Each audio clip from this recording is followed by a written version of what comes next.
What's up, everyone? My name is Joshua, and I'm going to be running you through some charts that I keep track of on a daily basis. I'm more of a swing trader. I do a lot of momentum as well, but I like to really identify, certain levels, certain positions that have more attractive risk return premiums associated with those positions. So let's just jump right into it real quick. I got a big chart up here right now, so I'll just break it down into singles. What did I just do? Go back out of this, my bad. So let's go back into a single chart. Let's pull up the SPYs here.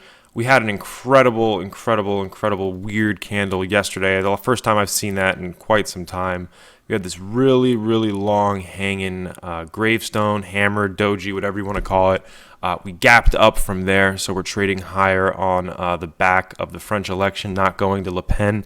So that's going to bring some added stability to the much needed European Union, where currency after currency they keep getting manipulated and deregulated, and even a lot of the times they get completely taken out. So currency is going back to more of a national identity. I think this gap up here reflects that. Not entirely sure, but we're chasing the highs. We're almost back to the market highs, the 240.32, whatever it is up here. It's a pretty incredible move. In 3 days we've kind of traversed out of this little range bound $3 position, $3 trading range we've been in for quite some time. From there, I think we trade clearly above 240, even into the 250s. If you were to do some of the regression, some of the Fibonacci retracement analysis, some of those levels put you way above the 250 mark.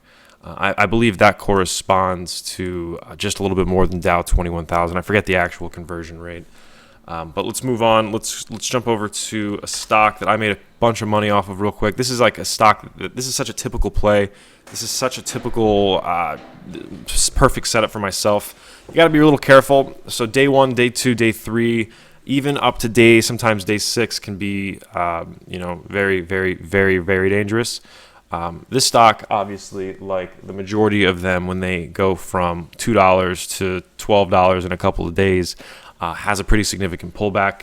I got involved in the 11.5 range. I actually held through this bar, got the shit scared out of me on this bar, and then from there it's kind of been just trading lower. I added again on the other big pullback or correction, I guess you could say. I'm short in the 11s and then also in the high 7s. I think it was like 785, 790, something like that. So I've been sitting on that trade for a little bit. If you can notice, you kind of have the way these stocks trade is the market makers, they basically own the book. So when you have large interest to buy, you'll get these incredible price movements, multiple hundreds of percent. But once the stock has hit the ceiling of where it's going to go on that high end, once whoever the institution is was able to gobble up their shares, you see that they put in bids. So they'll buy up to 85% of their total long position, and then the other 15-20% they'll just put in bids. So they're not in the business of letting this stock go lower. So as you can see, you just have pop after pop. So pop, pop, pop, pop. It pops and then it just dumps. And in my opinion, it doesn't crack this big support level, which would send it, into what free fall essentially. Because in my opinion, you have a lot of these large institutions who own the stock long are putting in bids and they're keeping the stock higher. They're not allowing the selling to really take advantage of the situation, because clearly the big buyers are much bigger than the next biggest seller. So clearly there was a seller that was just as big as the guy who brought the stock up from 2 to 12. This thing would be right back down to back to the $1-2 level. Now, I'm not even talking fundamentals at all. I don't know anything fundamentally about this stock. It actually took me a couple days to figure out what the company. I'm purely a technical price action trader. I follow a lot of the microstructure and a lot of the back end, I guess you could say, analysis, statistics behind the actual trading of certain securities. I'm going to see if I can pull up this chart that I've been keeping track of over the last couple of weeks. I've actually been keeping track of individual trade data I'm not sure if I'm going to be able to pull this up. Maybe I'll put that into the next recording. But long story short, I'm very interested in the amount of individual trades a stock will produce. So if the SPYs trade 100 million shares on average, those 100 million shares will be comprised of anywhere from 200,000 to 300,000 individual orders. So I'm very interested in the logic and the theory behind why certain days, certain stocks have X amount of order flow, but on given days they have Y. And I want to see how that all plays into the liquidity of things and how that amplifies movements in either direction. So from HTGM, we're going to hop over to JCPenney, which is also another stock that I follow very regularly. If you can see, you kind of have to zoom out even further. On the daily, we've been in this 12 to 6 range essentially for the last, 4 years, 5 years even. So if you scale out, let's go to the monthly chart. The trend's much more well defined. So if you can see here, kind of put in some levels, let's put the $10 level. So when I was really high, when I was a high frequency trader, this was a stock that we used to love, only because it trades the whole numbers incredibly. The whole and half dollar levels it's magic. Honestly, there have been a couple of opportunities where I was able to play the $7 and $8 range. And it's incredible. You sell it right in front, you buy it right behind, and it usually works out. And that's the theme for a lot of stocks these days. Is you have a lot of institutions putting in those psychological levels, whether it's $10, $50. It's in my opinion, it's more of a psychological exit or entry. But hey, man, I'll take whatever yield I can get. I'm not complaining at all. So if we can see with JCPenney, we are actually almost approaching the all-time lows, I believe. Yeah, we're approaching some of the lowest levels this stock has ever seen. Retail has been completely out of favor for God knows how long. So if you can see, we're right below this big bar down here. When was that? That was January of 2014. So we're below the lows of January 2014, which is surprising to me, which considering the run that retail has been on. JCPenney has not reflected any of those gains at all. But if we break it down back into the daily chart, that'll kind of give you a feel about how this stock holds certain levels. So if you can see, look at this 8 level right here. We had multiple bounces off that 8 level. We had 1, we had 2, we had 3, 4, 5, 6, 7. The stock reflects whole numbers incredibly. And almost a little strangely, if you will. So long-term outlook on JCPenney, we've just been range-bound. We're at the bottom of a 4-year range, so we either get a nice little consolidation or a pullback back into the middle of the range, or something hits the tape and there's some sort of macroeconomic news that'll sink the sector even further. Who knows? I don't know. The options market is very illiquid, so it's not a great stock to play those in. It's also kind of scary to go in short because you never know. JCPenney could get bought out by someone as the industry consolidates. From the JCPenney, let's jump over to gold.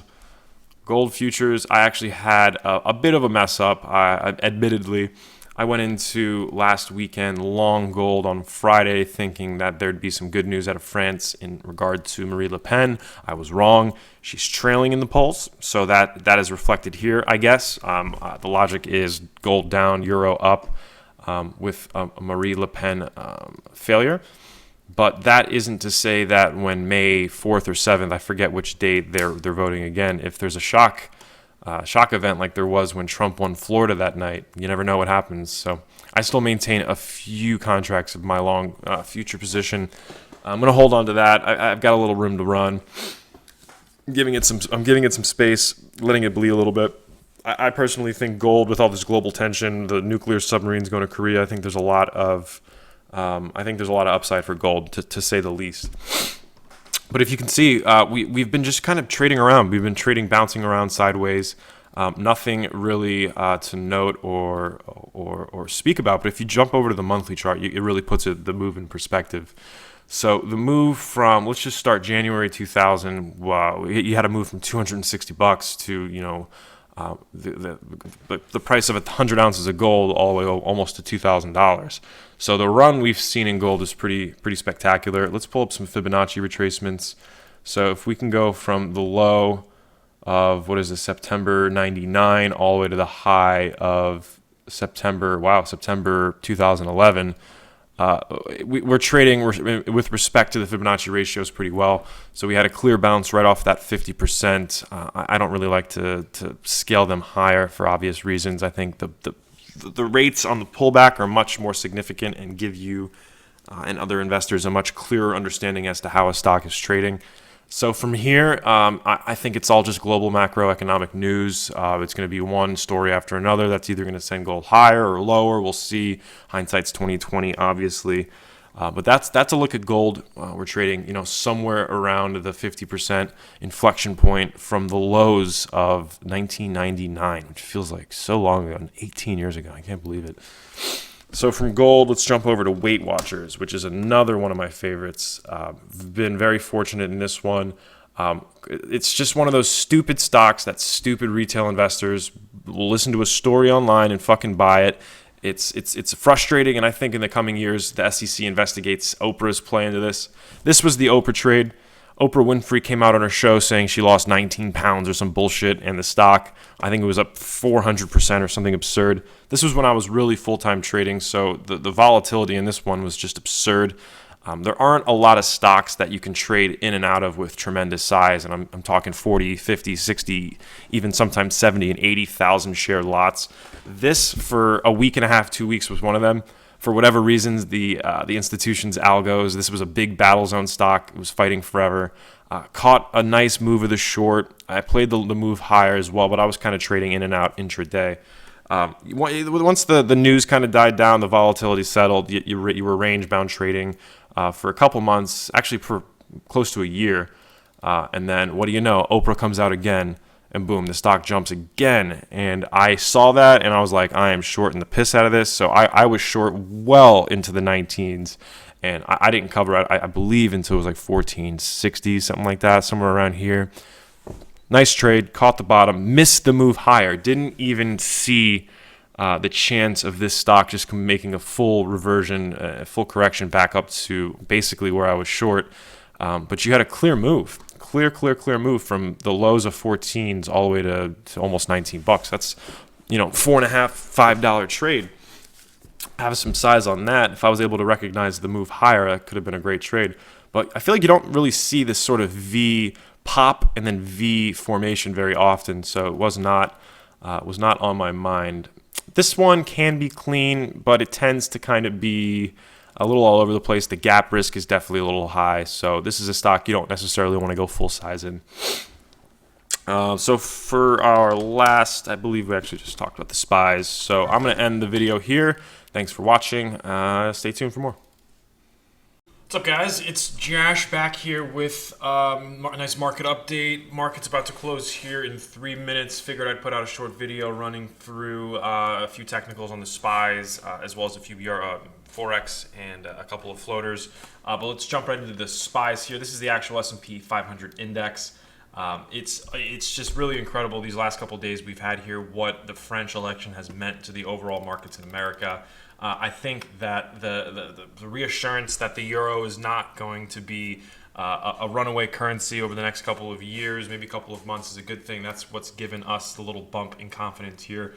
We're basically at the highs. I mean, we're within less than a percent and a half from the highs. That's obviously going to be a psychological boundary as well. So God knows what's gonna help get the markets above that 2400 level. But something interesting that I noticed, if you were to zoom out and go to the 20-year monthly chart, and if you were to just simply run a fib extension from the low of the financial crisis all the way to the high before we ran into some issues with China, and then you pull that all the way down to the low of the issues with China, this projects it forward as to what you should expect in an upward move if you're basing that logic off of the Fibonacci ratios. So if you pull the scale back a little bit here, you can see that 2,500, 2,600, not off the table, really. It's only a handful of percent away. It would complete the Fibonacci retracement in a statistically significant way. The 50% mark is definitely one of the more significant. Then obviously I think it'd be the 78.6 and then the 23.6 as relevance is shown. You can kind of see on the monthly chart. There's nothing really special in the technical analysis on the monthly chart. But if you were to break it back down into the daily, you can kind of see how that 2100 level played a big factor. You had a lot of chopping around this level, and you ran right back up to the next level. Then we had some chopping around at this level. But as a general rule of thumb, the Fibonacci's, it's a good way of kind of analyzing where or how to maybe phase in or scale out of a position with some sort of certainty. There's a method to the madness. There's a way, obviously, all of these professional stock traders go about doing their thing. I'm not saying they all use Fibonacci retracements, but it's definitely an industry, not necessarily standard, but something that a lot of people use on a very regular basis. So, I just think the sky's the limit at this point on the SPYs. We're so overextended. We're still kind of manipulating markets through the Fed. Donald Trump's now out saying he likes Yellen now, he hates Yellen. You never really know what the guy's going to do. So there's definitely some risk in that. Let's pull up the VIX real quick. The VIX had a nice little pop the last couple of days, but we're back to reality now. All of the retail investors bought it all here. I'm willing to bet you $1,000. Everyone's gobbling up risk contracts thinking that there's going to be a World War III. North Korea is going to drop a bomb and the markets are going to tank. That's never what happens. It's the risk sellers that usually always make the money. But real quick, let's just jump over to the euro pairing with the dollar. Excuse me. This is also another fundamentally wrong trade that I had put on. Over the weekend, I had gone short the euro, and I got stopped out for a couple pip loss. Not a big deal. But if you can see the move, you have this big gap up from coming from Sunday to Monday. And it's straight up from here. Let's jump over to the 30-minute. You can kind of see how we had the opening higher. We pulled back. We traded range bound. And then the last couple of hours, we've had some more news out of France and some other economic data out of London. And that's really helped the euro trade higher back towards the 109, even 110 range where it hasn't been in, couple month or two, 3 months, 4 months. Last time it's traded in the 10s was, back in, November 8th of last year. So it's been a few months since we've seen the euro at this level. To be honest, long term, obviously, I still think that the euro is a great short play.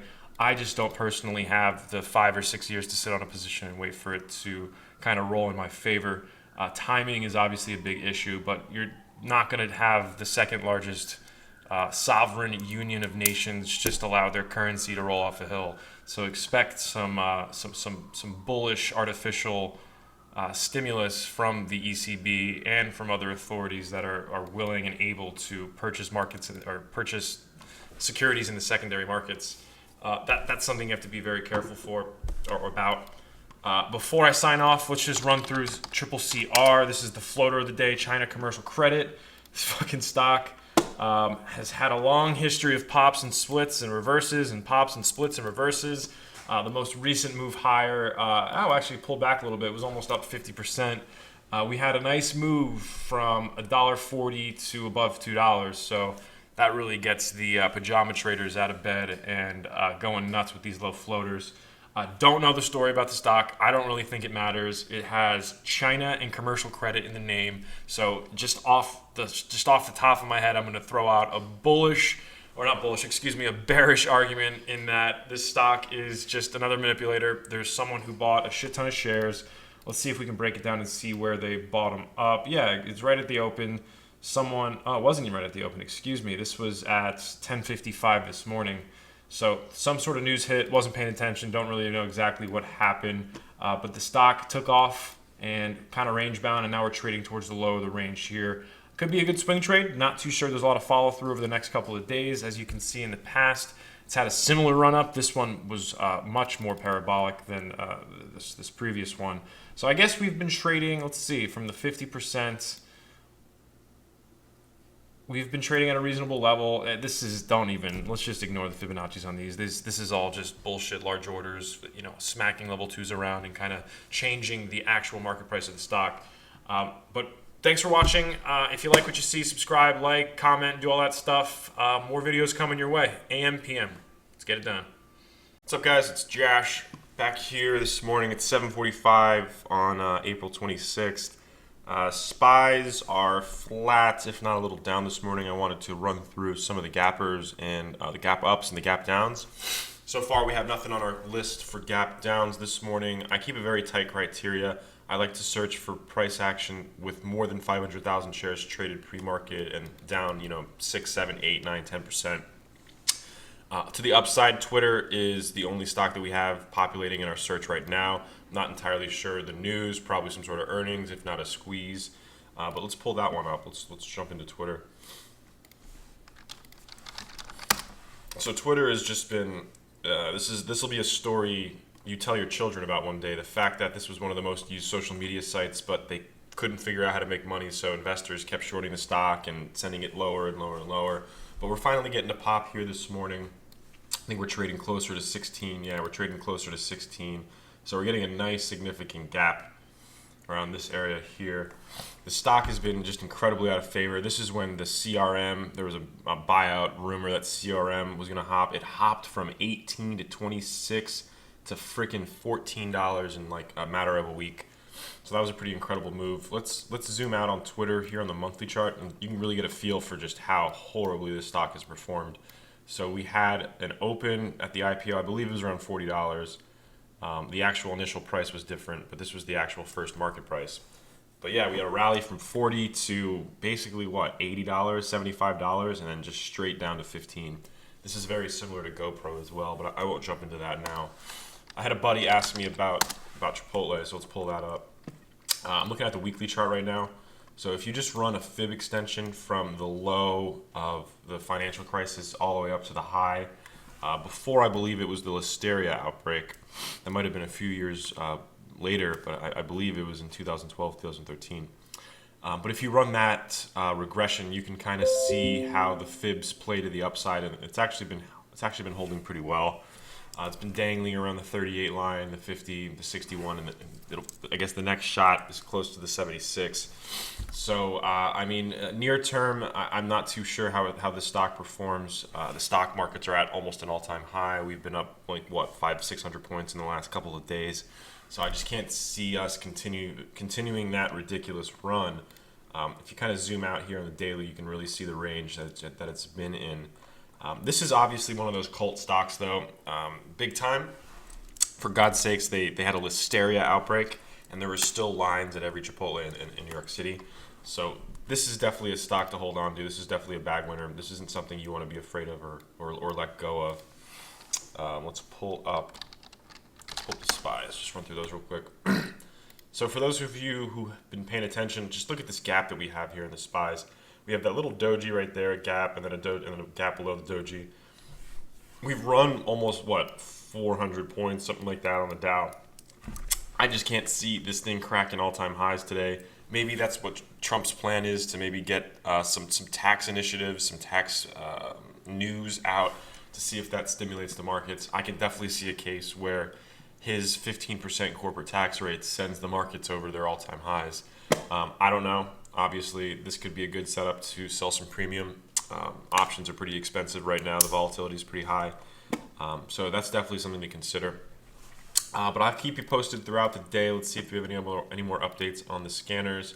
Looks like Twitter is the only thing that's really moving. I don't expect too much of a big market move today. I'd imagine we chop sideways for a little bit, just trying to correct and maybe make back some of those, or some of the gains that we give back, some of the gains that we've seen over the last couple of days. Sit on your hands, wait for opportunities. Don't jump into a market that you're not too sure of. Before I go, though, let's pull up the euro over the dollar. And I always forget how to pull it up on TradingView. It's just Euro USD. So yeah, we could see that we were kind of still trading range bound on that gap that we had from Sunday to Monday over the Le Pen victory.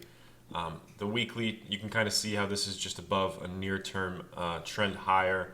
So it's not necessarily a trade-breaking move, but it's definitely something to keep an eye on. You obviously don't want to be short the euro if this thing goes back into the tens. So from there, if you guys really like what you see, if you like the analysis that I provide, why don't you like, comment, subscribe? That'd be great. I'm going to be trying to do one of these videos every morning and every afternoon before the bell and after the bell. So if there's any suggestions, feel free to comment. But thanks for showing some love. Later. Guys, back at it again. I am here for another market close video. It is April 26th. It's about 3:38 p.m. Market's coming into the close. We're getting a little bit of selling pressure with just a little bit less than half an hour left. We had a decent little pop on the Trump tax plan and an immediate fat finger sell-off. That was just an obvious big flash in the security itself, in the SPYs. But I wanted to zoom out, pull it over to a weekly chart, and kind of just give you a feel for something real quick. A lot of people don't realize that the top of the tech bubble and the top of the tech bubble, which is here, the top of the credit crisis was here, basically correspond to the same level as well as their corrections did. Obviously, the financial crisis took it a little deeper than the tech crash did, but still, we're talking a matter of a couple percent here. So that's something that you really need to wrap your mind around, just the psychology behind why those two independent crises, kind of determined or expected a similar outcome. So I'm going to pull up a chart real quick on just the S&P 500 returns during the quantitative easing era.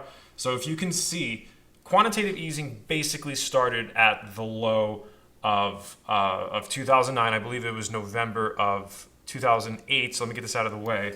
So if you can zoom in here, you can see that November of 2008, which is basically where my cursor is now, is the low. This is basically the low on the entire crashing market. That's when the Federal Reserve started buying securities in the secondary market. So you have to think, here's the chart again. So what allowed the stock market to get above this incredibly psychological level of, what is this, 160? Let me just pull up the SPX real quick just so I can get an actual number. What was the psychological barrier that allowed the stock market to climb above 1600, which clearly had been, keeping us down for literally 2 decades almost? In my opinion, it was quantitative easing. It's as simple as that. I think the stock market finally realized that everything was too big to fail. There was never going to be an issue where a big bank like Lehman would go underwater seemingly overnight through a trading session, basically. What did it open at, 100 and closed at like $2 that day? Forget the actual numbers. I could be way off, but you get the point. I'm gonna couple this chart with just a long-term view of gold. So bear with me a second. There we have the SPYs. And now let's pull up a gold chart. And this is also another striking, interesting point. So let's pull up a monthly chart. You can see there really was no tremendous shakeout in gold when the tech stocks really collapsed. Gold really didn't react. Gold had been on the up and up since then, though. So that seems to be the catalyst that really got gold up and running. It really didn't. It had a very minor pullback during the financial crisis of 2008, 2009. But I think gold has been keeping up with the amount of quantitative easing being spent and purchased over the secondary market for years now. I think gold is the only truly fundamental, not necessarily fundamental, but psychologically fundamental security out there that trades one for one with a lot of these silly correlated asset classes. But I don't know. I really don't know. This is uncharted territory for the most part. I'm sure there are a lot of hedge funds, a lot of big institutions who have no idea what's happening right now. So I defer to the experts. I'm sitting on the sidelines. I have a small position in gold. I'm doing nothing drastic at the moment. I'm nowhere near full size. But let's move away from the SPYs. Let's pull up crude. Crude is something that I haven't talked about on this YouTube series yet, but I'd like to mention it. If you can see, let me pull up a monthly chart. We're at an interesting level. We're at a very interesting level. I'm sorry. Let's pull up the weekly. If you can really see the variability in the price of oil, this is a market that is dominated by the conglomerates and the institutions of the world. I don't really see how there's an edge trading it. I don't typically trade oil. I try to stay the hell away because, let's be real, I'm a dude in New York City with a trading account. I'm not a Saudi billionaire who sits on barrels of oil and can decide to shut off a well one day, sending the price of oil skyrocketing.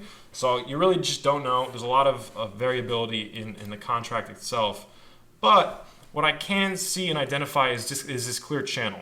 So we're trading within this triangle here. As you can see from the bottom of, what is this? This is February 8th of last year. we've slowly been moving higher highs, higher lows, higher highs. So technically speaking, we're trending higher. If crude were to really collapse below back the 46, 45 level, then you could argue that the trade higher is over. I think that this thing is nickel and diming its way up. I'm not entirely sure it's with a lot of strength. In fact, I know it's not with a lot of strength. I know there's a lot of hesitance, especially with Donald Trump in office right now. So I doubt investors feel very comfortable about going max size in a commodity such as oil, which is basically what runs the world, especially America. America is an oil company with 50 states. That's how I like to look at it.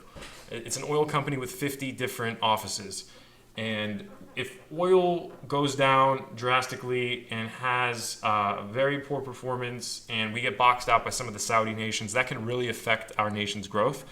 And still, towards the end of Obama's reign, I think that was the issue. I think a lot of the Saudis were just, bite your nose to spite your face, whatever that expression is. I think they were kind of pulling a fast one on Obama there, trying to make it seem as if there was weakness when there was really just, overall grand manipulation.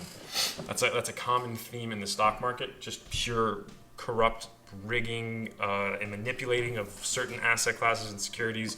So that's why it's wise to, really have a feel for how things are related, how asset classes trade with one another. That's a very valuable skill, and it's something that you need to spend a lot of time kind of trying to figure out. But let's jump away from crude, and real quick, let's run through U.S. Steel. This stock has had its worst day ever. Worst day ever since the company went public like 400 years ago. I'm kidding, obviously. It's a very old company.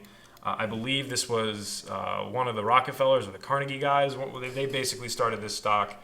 It's been around since. But this is just another classic example of the Trump bump gone awry. If you can see, it's just been irrational exuberance on the way up since Trump got into office. We had a little pullback here, then another little pop, and then we've just been on the down and down. In my opinion, what happened was investors bid this stock up too high. They reported earnings after the bell yesterday, and their numbers just couldn't justify their market price. So the stock is sent down 27% right now. For a large listed name like United States Steel, that's a scary move in a stock. It's a very scary move. It kind of just exemplifies the irrationality of the markets, I guess you could say.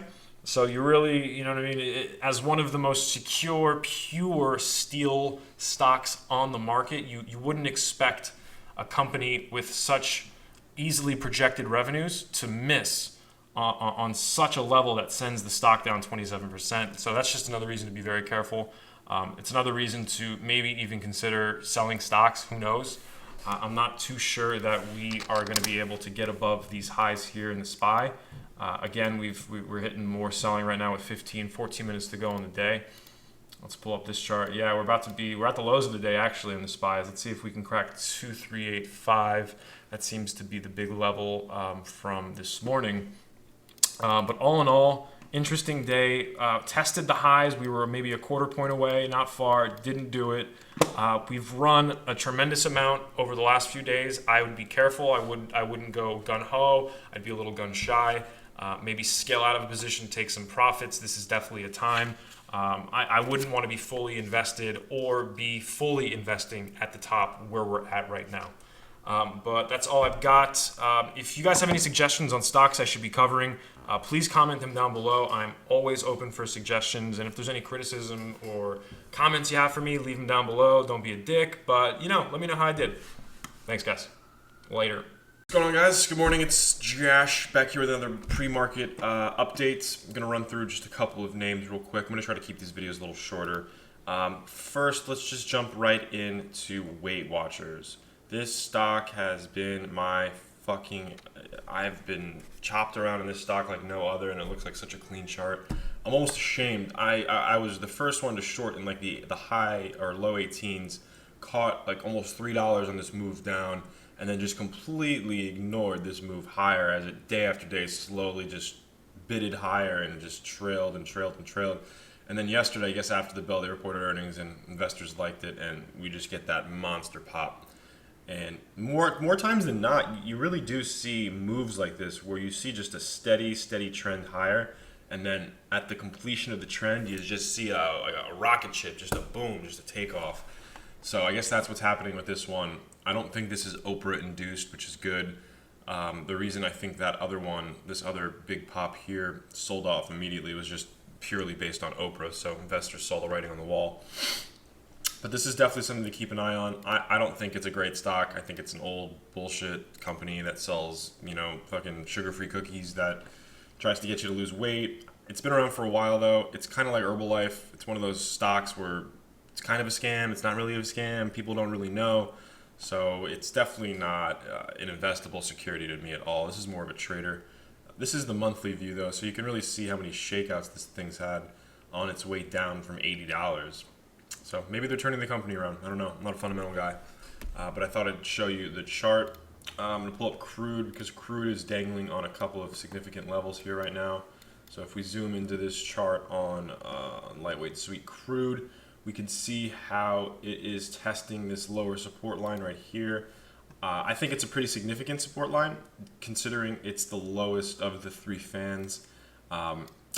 If this were to crack here and test the low 48 level, I definitely think that's confirmation that this entire trend higher has been broken. So if you can kind of see the giant triangle we're forming as well, we have the big variability in the stock price, and we kind of get this reversion back towards the mean. But now we're at an interesting level, so I'm not entirely sure. We trade higher. But then again, oil is one of those commodities that doesn't trade rationally at all. So you could be completely wrong or right, and it goes against you. So there's just really no way of kind of getting a feel or understanding. But if you can see, that's a clearly very, very large trend line down. So let's see if it cracks that support. If it does, I think the selling continues, and maybe it catches a bid, but I can't see it from there. And then just real quick, lastly, pull up the SPYs again. The SPY chart's just amazing. I'm gonna remember this for the rest of my life. Just this straight up, kind of couple percent correction here, and then we're just slowly trading higher. So in the last videos I've produced or I put out, I kind of walked you through how you could project the SPYs to go a little further based on the run they've had from the low of 2008 to the high of 2014. So if you zoom this out a little bit, 50% of this move from the low of 2008 to the high of 2015, 50% of that move would have been accomplished if the SPYs reached $251. So that's just a way of kind of getting a feel for how far a stock has to run and how much room it really has and how much pressure is going to push it to that level. I don't necessarily think we get there straight shot. There's clearly some macroeconomic issues going on right now. I'm not sure if this global turmoil is the time for a market high. Maybe it is. Maybe that's how it always works. You kind of get the highs right before the crashes in the very highly turbulent eras, I guess you could say. But I hope you guys like the analysis. I'm trying my best to put these videos out every day. If there's something you'd like me to cover, please comment it down below. I'd be more than happy to throw it in. But yeah, like, comment, subscribe. Let me know what I did wrong, what I did right. Appreciate it, guys. I'll be back here after the bell today at 4. Good luck trading. What's up, people? I am back here for another closing post-market update. Want to run through a couple of my calls this morning. As you can see, this is crude. We've bounced and rejected this low of, what is this? This is February of 16. We've rejected that trend pretty significantly, in my opinion. If you can zoom into the 2 hour, you can really kind of see how you had the break and kind of consolidation beforehand. Then we had the dump in the test, and investors brought it right back up. We'll see where that goes tomorrow. The markets are closed in oil. Let's pull up the SPYs real quick, run through that. I've been keeping an eye on all the pivot points as of the last couple of days. Those are going to come into play over the next probably couple of weeks. So if you can zoom in, we again tested this 2-day pivot from yesterday, failed again, so we're above that level, which is a good sign in my opinion.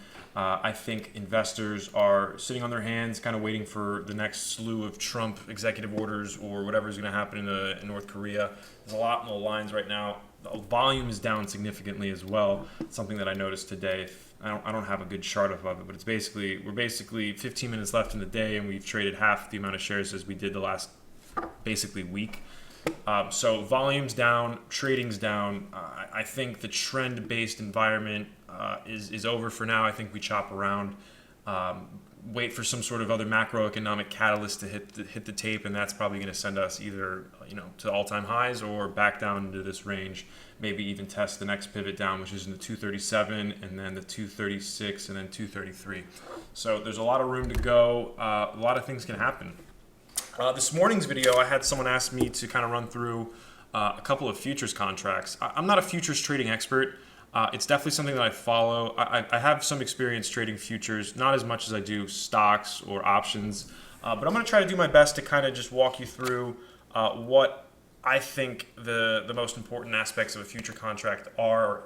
So basically what a futures contract is, it's just an agreement typically made on a trading floor or a futures exchange to buy or sell a particular commodity or financial instrument at a predetermined price at a specified time in the future. So you're buying the right to own something in the future. It's that simple. So with that being said, let's jump into a couple of contracts, because the weird thing with futures is they all trade differently for the most part. The wheats, the oils, the corns, the soys, take oil out of that, I'm sorry. So soy, corn, and wheat generally trade the same. So for my first example, I pulled up just regular soybean futures. These are a little different from corn and wheat. Let me explain it this way. So there's a contract unit, and the contract unit on soybean futures is 5,000 bushels. So one contract bought of soybean futures entitles you to 5,000 bushels of soy. So the first thing you need to know when trading futures is your contract size. So this is 5,000 bushels. So each tick, each move is 1 point, and that 1 point is equal to $10. So the tick value is $10. So for each contract you own, each tick is $10. So if you own 10, each tick is $100. So that's how things kind of stack up. And if you can see the daily on this, it's not really telling you much, but we can pull over to a monthly and we can see how this 900 level is clear support. Clear support. We've tested this over years, literally years. And you can even make an argument that, maybe 15.5, 1,600, even 1,500 could be resistance. We're clearly at the bottom of that range. Quote me if I'm wrong, correct me in the comments, but I believe soybeans tend to go and are in favor and are harvested in May and June along with wheat and corn. So we're at more of a seasonably low, production time frame right now with soy. I don't necessarily think that there's a lot of demand. Once that harvest picks up, then maybe there's an argument to be made that soy goes higher. But I'm not the expert on that. I don't understand the fundamentals as well as others do. But from soy, let's jump over to corn, which is also another very heavily traded contract. So if we pull up corn, we're looking at almost the same chart as soybean. So we see some clear support around 350, and we see some clear resistance around, what is this? Around, what do you think, 750, 800 maybe? So let's put a line up there. Let's put some support down here. So you can really kind of see the channel that we've been trading in over the last 10 years. With corn, I believe it's with wheat as well. I know that the United States is the largest producer of corn in the world. Wheat, I think we only have 10 or 15% of the market. I think the rest comes from Russia and China. But corn and soybean, and anything soy, that's America's business right there. So those are the contracts that are traded most. And with the futures markets in general, it's broken down into obviously speculators and hedgers. I believe the hedging takes more market share away from the speculators. The futures market really is designed to provide protection. It's just so happened that it's just another tradable asset that speculators were able to wrap their minds around and start to trade profitably. So we have corn up on the chart now. So corn, there we go. Corn ticks in quarter pennies. So each tick, each move is a quarter of a cent. So, you know what I mean? 25% of 1 cent, and each contract entitles you to 5,000 bushels of corn, which your tick value then becomes $12.50. So, for each contract you own, each tick in your direction or against your direction costs you $12.50. So, you can see how buying 1,000 futures contracts, the tick values really, really, really add up. And it's recommended to even trade mini contracts. So there's the S&P minis, I'm sure you heard, the Dow minis. Those are half size, so the margins are much less, and you're able to access them if you're not a millionaire investor or have an account with a lot of money in it. From what is this? This is corn. So from corn, let's jump over to hogs real quick. A lot of people find it funny that you can literally trade pigs. Back in the day, you used to be able to trade pork bellies, but that was a whole different ball game. That was in the 80s, I believe, or the 90s. It was way before my time. So I can't really speak on that behalf. But hogs is a weird one. So the contract size is 40,000 pounds. So one hog contract entitles you to 40,000 pounds of pigs. It ticks in 2.5 cent increments, and those tick values are $10. So one contract, one tick, $10. Very simple. If you can see, it's not even necessarily a great chart. I don't really necessarily understand the seasonality behind growing and slaughtering pigs. I believe it takes like 6 months, but it's crazy to think that there are people out there calculating, returns and portions based upon, so if I have this many pigs and I kill them in this many days, I can make this much money in the futures market. It's just not something that I follow that regularly. It's definitely a sign of the overall strength and health of the overall economy. That being said, it's just not something that I have defined an edge in, so I tend to stay away. So I think I've covered all I wanted to cover. We talked about the SPYs, we talked about crude, and then we ran through a couple of futures contracts. I hope this was kind of a decent understanding as to what the hell a futures contract is and how they trade. I only really talked about the couple of really big names. So there are others out there. There are futures on currencies. There are futures on stocks. There are so many investable asset classes now and vehicles that I almost feel like they do that to water down the retail investors so that they can't really get a good foothold into the entire market, because an informed populace is not a good thing. The stock market is not in the business of informing the world on their practices, because then that takes away their advantage in exploiting that. So if you like the video, please comment down below, like it. If I've said or did anything wrong, please comment down below and tell me how I messed up. Let's see if we can get some follow through tomorrow on the SPYs. That'd be great. I know the entire world is sitting there watching our markets run. Let's see if we can hold this level. If we can, I don't see why there's not an argument to be made for us cracking all-time highs, maybe even this week. Let's see where we go from here, guys. All right, thanks for watching. Build the wall. What is up, people? Josh back here with another pre-market edition. It's Friday, April 28th. It's about 7:45 a.m., and I'm going to be running you through just a couple of quick names. As you can see, I keep track of the SPYs pretty regularly. Let's pull that up real quick. We are we're testing this level again. We're testing here at this the most recent pivot point. I think we trade around that for the next couple of days, if not a little below, if not a little above. We're going to need some sort of macroeconomic something to, I think, push us over the edge, over the top. I think this could be a good range-bound play. It could be a good option to sell some calls here. Kind of get some premium while the markets trade flat, waiting for the new uptick or the new catalyst that's gonna send it higher. I've been keeping track of all of the commodities recently, but crude and gold have been acting very well. Have been trading very well with my analysis. So if you can see, this bottom fan here has held pretty well. We had a test yesterday. We had a clear test yesterday, well below, and now we're trading higher. I doubt we get a full correction back up, or a full pullback towards the highs, but I think we can definitely use this level as support from here on out. And as you can see, the trend still is higher.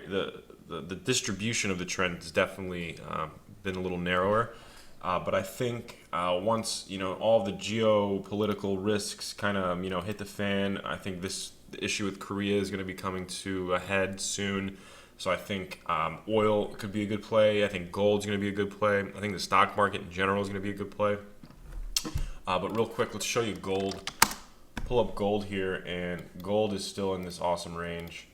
I'm long gold. I'm long gold pretty extensively. I bought into this pullback here.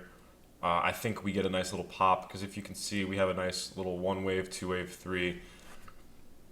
This is actually a perfect Elliott wave sequence. That's a whole other video of its own. Maybe I'll do one on that a little later.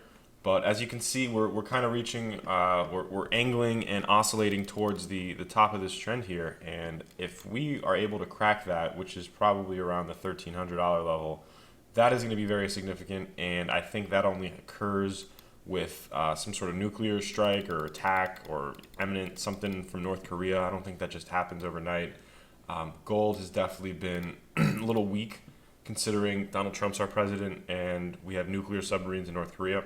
So I think in that regard, it's a little underpriced in my opinion.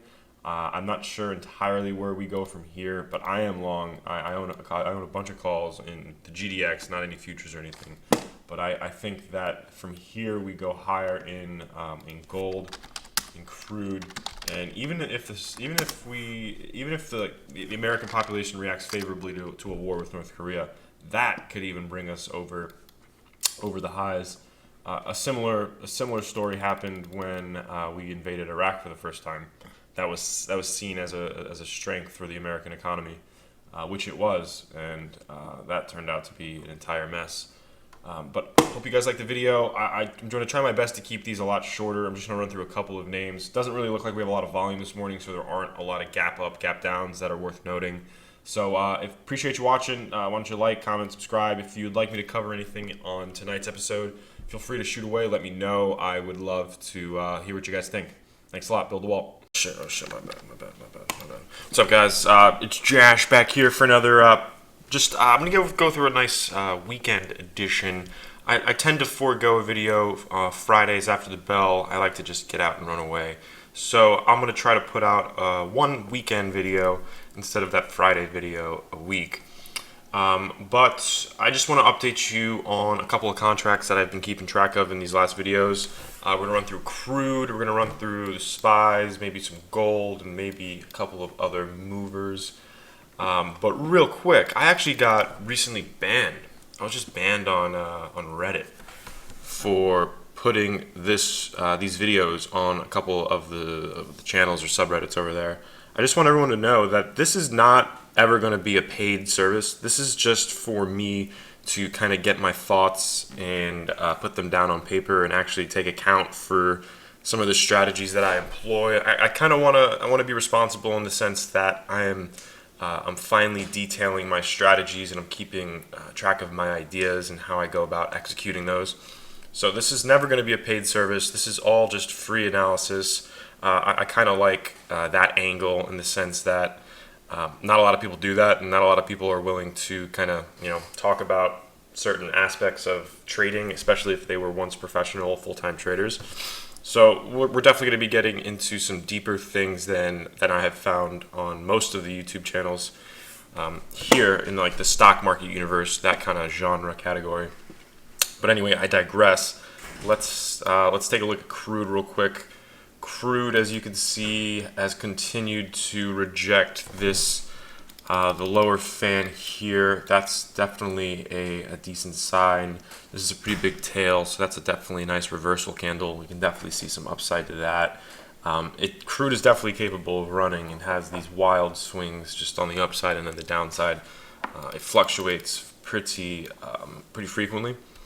Pretty often, I should say.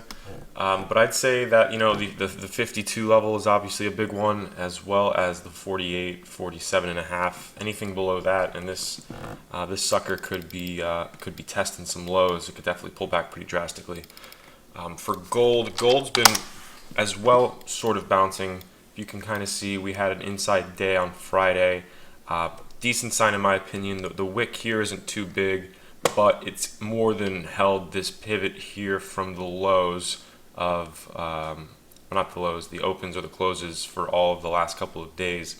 So that's a decent sign in my opinion. Maybe we get a nice little bump here over the weekend on Sunday, Let's see what North Korea does. A lot of tension over there.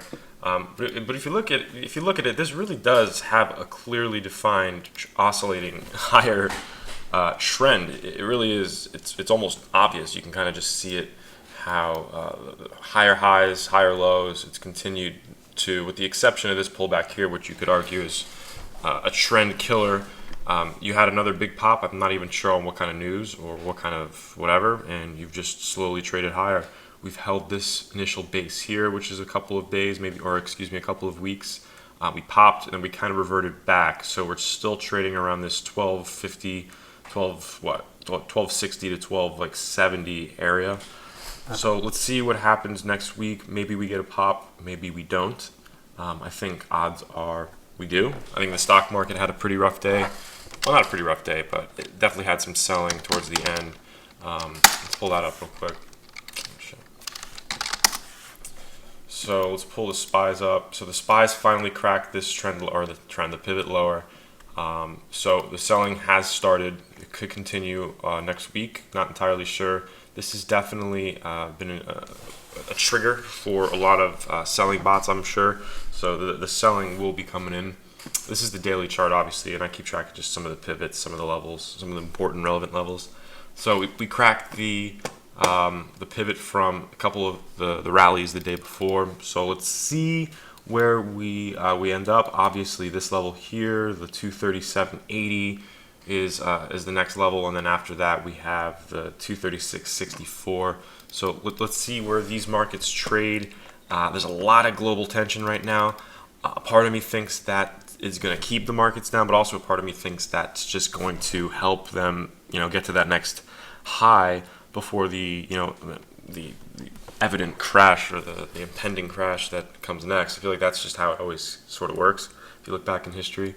But appreciate you guys watching. Let me know if I fucked anything up. Comment down below if there's any suggestions on stocks to cover. But I hope you guys have a good weekend. See you on Monday. Build Wall.